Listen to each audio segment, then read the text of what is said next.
Hello mga mamshi, another day, another vlog. Ayan, Father's Day ngayon, March 19 dito sa Espanya, San Jose.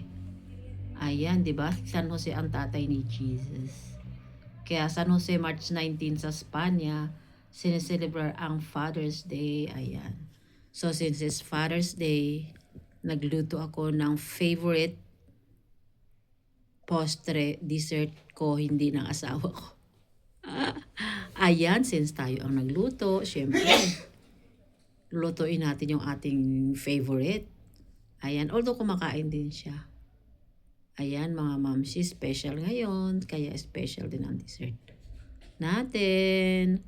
Kahit na hindi naman everyday nagdi-dessert, diba? Ngayon ay, dahil nga Father's Day, in accordance sa ating mga tatay. Ayan, so magkakafe na kami.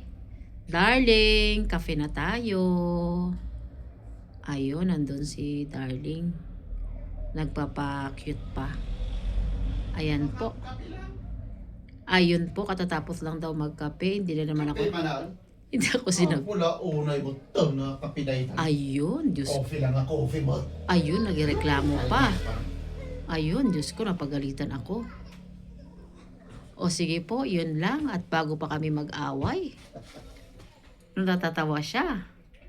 Ayan na po, Happy Father's Day ulit sa mga fathers na nandito sa Espanya. Dula amin mo. Thank you all for watching. Good evening, good afternoon dito sa Espanya. Salamat po sa uulitin.